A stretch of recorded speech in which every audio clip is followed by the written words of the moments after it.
आज आपल्या जळगाव शहरात श्रीराम प्रभूचा उत्सव आहे। त्या निमित्ताने सर्व श्रीराम भक्तांना खूप खूप शुभेच्छा देतो। आणि आज आपण बघत असाल तर महायुतीचा जाहीरनामा आलेला आहे आणि त्याच्यामध्ये आदरणीय उज्ज्वलाताई आदरणीय जे सांगितलेले आमचे राष्ट्रीय नेते आदरणीय केंद्रीय मंत्री आणि बहिणीचं त्याचं प्रकाशन केलेलं आहे। आणि त्या माध्यमातून आपण बघत असाल तर भारतीय जनता पार्टीने महायुतीने अंत्योदय ही समाजाच्या शेवटच्या घटकापर्यंत जाऊन काम करण्याचा प्रयत्न केलेला आहे।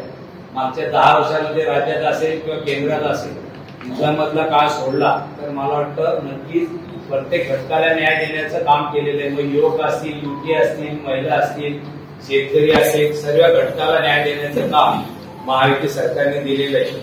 आज जसं ताईने सांगितलं की विरोधक टीका करताय लाडकी बहिणीच्या योजनेवर, तुम्ही 30,000 देण्याचा घोषणा करताय।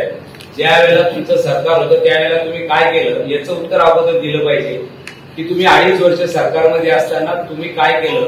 शेतकऱ्याच्या बांधावरती जाण्याच्या घोषणा केल्या की ते शेतकऱ्याच्या बांधावरती गेले नाही, पण ती गरिबांचे आसू पुसण्याचं काम केलं नाही। कोरोनाच्या नावाने आपण काहीच केलं नाही आणि त्यावेळेला कोरोना काळात आदरणीय भारताचे लाडके पंतप्रधान मोदी साहेब हे सुद्धा करून आता त्यांनी काम केलं। आणि मला वाटतं देवेंद्र विरोधी पक्षनेते असताना ते सुद्धा निर्ले त्यावेळेला केंद्रातून धान्य सर्व घटकाला धान्य देण्याचं काम त्यावेळेला सुद्धा मोदी साहेबांनी केलं।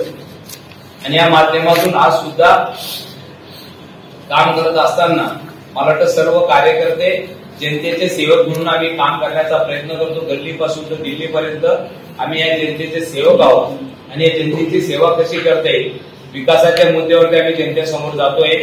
आणि एकच ध्येय हे राहील की आमचं जे उत्तर असेल ते विकासाच्या याच्यातून उत्तर देऊ आणि आम्ही जनतेसमोर विकासाच्या नावाने जाणार, विकासाच्या नावाने आशीर्वाद घेणार। असं म्हटलं जातं की कानाने ऐकलं आणि डोळ्याने पाहिलं, कानाने ऐकलेलं खोटं राहू शकतं पण डोळ्याने पाहिलेलं कधीच खोटं राहू शकत नाही। लोकांनी डोळ्याने अनुभवलेलं आहे मागच्या 10 वर्षात राजूमामा काय आहे, महायुतीचं भारतीय जनता पार्टीचं सरकार काय आहे, केंद्रातलं सरकार काय आहे, लोकांनी म्हणजे डोळ्याने स्वतः पाहिलं अनुभवलं लोकांनी। आणि मला वाटतं त्यामुळे जनता आम्हाला प्रचंड बहुमताने आशीर्वाद देईल असे आम्हाला विश्वास आहे।